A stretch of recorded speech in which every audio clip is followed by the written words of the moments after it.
Bonjour à toutes et à tous. Alors aujourd'hui, on va faire donc le chapitre 24. Alors la moitié du chapitre 24 sur les périmètres et R. Donc je vous ai donné des exercices pour aujourd'hui qui parlaient des périmètres et des aires.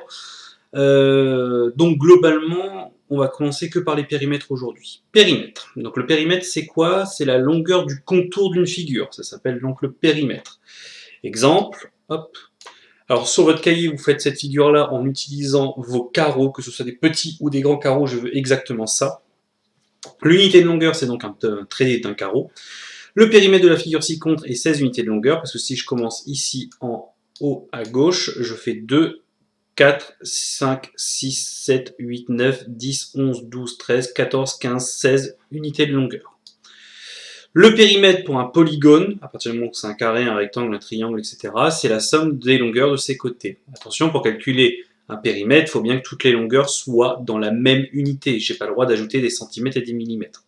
Exemple, tac, imaginez, j'ai ce triangle-là.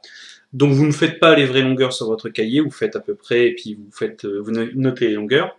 Pour calculer le périmètre, je dois additionner ça, ça et ça, sauf que lui, il est en millimètres, donc il faut que je le convertisse avant. 30 mm, ça fait 3 cm.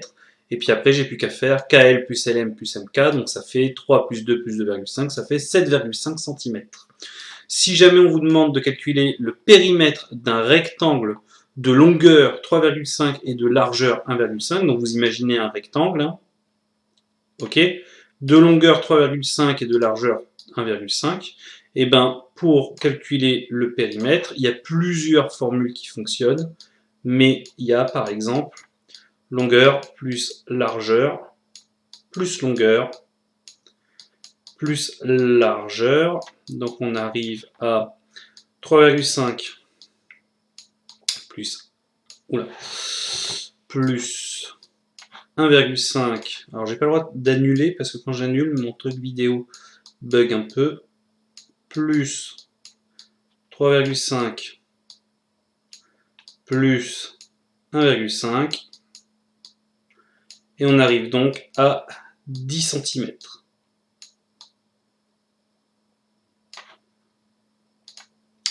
Le périmètre de ce rectangle est donc 10 cm, d'accord? Chose particulière, alors vous allez avoir des formules à apprendre, hein. Par exemple le périmètre d'un carré c'est 4 fois côté, là c'est longueur plus largeur plus longueur plus largeur, où il y a 3 formules différentes pour le périmètre d'un rectangle. Mais chose un peu particulière, ça va être le cercle. Le cercle, on ne peut pas trouver son périmètre, il faut utiliser une formule. Cette formule, ça utilise la lettre pi, qui s'écrit comme ça. Pi est une lettre grecque qui correspond au P d'alphabet latin. En mathématiques, la lettre pi, hop, oula, j'ai un peu mal fait, je le refais en haut. En mathématiques, la lettre pi désigne un nombre particulier qui permet de calculer la longueur d'un cercle. Grâce à ce nombre, on va considérer que ce nombre, hop, alors on va le dire après, mais ce nombre c'est 3,14 environ, c'est bien environ. Donc la longueur P, donc le périmètre d'un cercle de diamètre D, ça va être pi fois D. Et si jamais on a le rayon, c'est 2 fois pi fois le rayon. Et pi, c'est 3,14. Donc la valeur exacte en mètres d'un cercle de longueur de diamètre 3 mètres, on va utiliser la formule avec le diamètre, donc c'est P est égal pi fois 3. Sauf que pi, on va le remplacer. Donc pi, c'est pas un nombre décimal, d'accord? Une valeur approchée est par exemple pi est environ égal. Ah mince. Pi est environ égal, je vais enlever ce truc là, ça va être plus simple. Hop. Non, on va mettre directement 3,14. Donc là, vous voyez plein de chiffres, mais généralement, on prend juste 3,14. C'est plus simple. Pi, c'est environ 3,14. Voilà. Je l'ai encore un peu mal fait, mais c'est pas grave. Donc par exemple, une valeur approchée du truc dit d'avant, c'était P, c'est environ égal à 3,14 fois 3. Donc ça fait du 3 x 4, 12, je retiens 1, 3 x 1, 3 et 1, 4.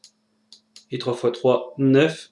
On n'oublie pas l'unité, c'est en mètres, puisque... on n'oublie pas la phrase réponse. Puisque notre diamètre était en mètres. Donc on écrit, hop, le périmètre de ce cercle est d'environ 9,42 mètres. Voilà, et on met toujours environ, puisque quand on utilise pi, c'est environ. Voilà. Donc c'est tout pour aujourd'hui. On va faire des exercices plus tard sur le périmètre du cercle. Mais en gros, hein, sachez-le, le périmètre, il est là, 2 fois pi fois rayon, ou pi fois diamètre, selon ce qu'on vous donne. Voilà, passez une très bonne journée et un bon lundi. Au revoir.